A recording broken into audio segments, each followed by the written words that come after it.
आदि के वजह से रमन ईशिता का हुआ आमना सामना। आगे बढ़ने से पहले वीडियो को लाइक कर लीजिए, चैनल को भी सब्सक्राइब कर लीजिए। इधर मिल्खा की बातों को सुन लेता है अशोक और उसे पता चल जाता है कि ईशिता जिंदा है। फिर मिल्खा किसी तरह से उस बात को टाल देती है कि आप शायद नशे में हो, इसीलिए आपको ऐसा लग रहा है। मेरी इतनी बड़ी दिन है, शादी है, मैं कैसे रे दीदी को याद करूं। लेकिन अशोक को यह लगता है कि ये झूठ बोल रहे, शायद ईशिता सच में जिंदा है। इधर आलिया जो जा रही होती है, जहाँ अंधेरा रहता है और उसे ऐसा लगता है पीछे से कोई आ रहा है। आते ही उसका मुंह को बंद कर देता है। और इधर दूसरी तरफ में रमन को जैसे ही होश आता है तभी उसकी माँ उसको फ़ोन करती है, लेकिन वो कहता है कि माँ मैं आ रहा हूँ, थोड़ा कल ज़्यादा हो गया था। वो सोचती बता दो क्या तो किसी औरत के साथ में था, तभी सोचती नहीं बता दो तो शायद फिर से रमन गुस्सा हो जाएगा। वो बात कहीं पर दबा देती हैं और रमन गुस्सा करता है कि बस आ रहा हूँ ना, आप लोग फ़ोन पे फ़ोन किए जा रहे हो, बस थोड़ा सा वेट करो यार, इतना आप लोग घबराते क्यों हो। फिर जो है सोचते हैं कि माँ ठीक है बोल रहा, शायद जल्दी से आ जाना बेटा घर पे। इधर जो है ईशिता बात करती है, जहाँ पर मनी बोलता है मैं तुम्हारी टिकट अरेंज कर दे रहा हूँ, जब तुम्हें इतना अर्जेंट है जाने के लिए तो जा सकती हो। ईशिता खुश हो जाती है कि चलो मैं फिर से ऑस्ट्रेलिया वापस जा रही हूँ, क्योंकि उससे यहाँ पर किच लग रहा है और उसे ऐसा लगता है कि मैं कहीं बंदिश में हूँ। इधर जैसे टिकट मिल जाता है ईशिता को, एयरपोर्ट पर पहुँच जाती है, तभी खुशी खुशी वहाँ से निकलने की कोशिश करती है। उसके बाद एक फ़ोन आता है और वहाँ पर बिना मनी को बताए वहाँ से भाग जाती है। इधर दूसरी तरफ में आदि और दोनों भाई रहते हैं, तभी पुलिस वाले आ जाते हैं और आदि को कहते हैं गिरफ्तार करने के लिए। तभी आदि कहता है मुझे अर्जेंट बात करनी है, प्लीज़ एक कॉल मुझे बात करा दो। तभी मेघा के पास फ़ोन करता है तो मेघा को सारी सच्चाई बता देता है कि पुलिस वाले ने मुझे गिरफ्तार कर रखा है, प्लीज़ मेरी मदद करो। मेघा कहती है सब कैसे हुआ। आदि बोलता है बस इतना बात पूछो, प्लीज़ आज जब मेरी किस तरह से मदद करो, यहाँ से मुझे छुड़ा कर लेके जाओ, मैंने कोई गलती नहीं किया है। इधर सीता पहुँच जाती है थाने में मनी के साथ में। तभी वो कहते हैं कि आलिया वहाँ पे आप मिल सकते हैं। जैसे ही सीता मिलती है आलिया से तो आलिया सारी सच्चाई बताती है कि माँ मैं जा रही थी और पीछे से वो लड़का मुझे पकड़ लिया, मेरे साथ बहुत ज़्यादा गलत सलूकी किया है।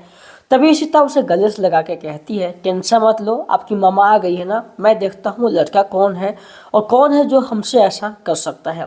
तभी वो जो रो रो का कहती है, इसी तक बहुत बुरा लगता है और सोचती है कि आखिर ऐसा कौन है लड़का है जो उसे इतना भी तमीज नहीं है, हो सकता है वो कोई अमीर का औलाद होगा।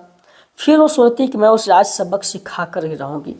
कहती है कहाँ पर, तो चलिए मैं आपको मिलवाती हूँ। इधर दूसरी तरफ में जहाँ बाला घर में एक अलग ही हंगामा हो रखा है, क्योंकि वहाँ पर श्रवण सारी सच्चाई बता दिया है कि जो कुछ हुआ है सब मेरे चलते हुआ है। आदि भैया मेरी मदद करना चाहते थे और आप सब जानते हैं एक लड़की से मैं चैट करता था आलिया से, उसके वजह से। रमन की माँ कहती कि हम जान रहे थे तुम लोग चलते, अगर मेरे बेटों को कुछ हुआ ना तो किसी को छोड़ूंगी नहीं। इधर जो है पुलिस वाले आदि को बहुत ज़्यादा मार रहे होते हैं, आदि से कबुलवाना चाहते हैं, लेकिन आदि कहता है मैंने कोई भी गलत नहीं किया है, प्लीज़ मेरी बात समझिए। लेकिन पुलिस वाले कहते हैं तुम ऐसे शायद सुनोगे नहीं, तभी उससे और ज़्यादा मारना शुरू कर देते हैं। लेकिन आदि ये कहता है मैं जानता हूँ आलिया तूने मुझसे बदला लेने के लिए सब किया है, लेकिन चाहे कुछ भी हो जाए मैं जुर्म कबूल नहीं करूँगा। फिर जो है पुलिस वाले ये कहते हैं इसे जब तक मारना तब तक जुर्म कबूल ना कर ले, जो करना है करो लेकिन जुर्म सामने लाओ। बस आदि यही सोच पे हैरान है कि ये मेरे साथ क्या हो रहा है। इधर रमन भाला पहुंच जाते हैं पुलिस वालों के पास, घर में, जहां पर रमन की माँ सारी सच्चाई बताती है कि आदि जो है फिलहाल गिरफ्तार हो गया है, जेल में है, शायद पुलिस वाले उसे टॉर्चर भी कर रहे होंगे। लेकिन ये लोग कहते हैं कि अगर श्रवण के चलते कुछ मेरे बेटे को हुआ तो हम वाकई में किसी को इस बात छोड़ने वाले में से नहीं है, तुम लोग की हर एक गलती की सज़ा हम लोग क्यों भुगतेंगे। इधर जो है रमन कुछ बिना सोचे समझे पहुंच जाता है थाने में, जहां वह बात होती है तो वो कहते हैं शायद अभी भी आप नशा में हैं और अमीर औलाद की बेटा है इससे तो ऐसा कर रहा है, सब लोग नहीं कर सकते हैं। लेकिन वो कि जैसे ही जुर्म का नाम लेते हैं तो ये कहता है कि मैं भी जानता हूँ आप जो कानून बता रहे हैं, जब तक उसका जुर्म साबित नहीं हो जाता है वो गुनहगार हो ही नहीं सकता है। इधर सीता कहती है कि तुम टेंशन मत लो आलिया, मैं तेरे साथ हूँ, चलो उस लड़का के पास आखिर है वो कहाँ पर।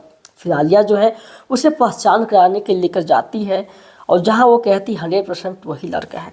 इधर जो है रमन भी पुलिस से डिस्कस करता है आदि से मिलने के लिए।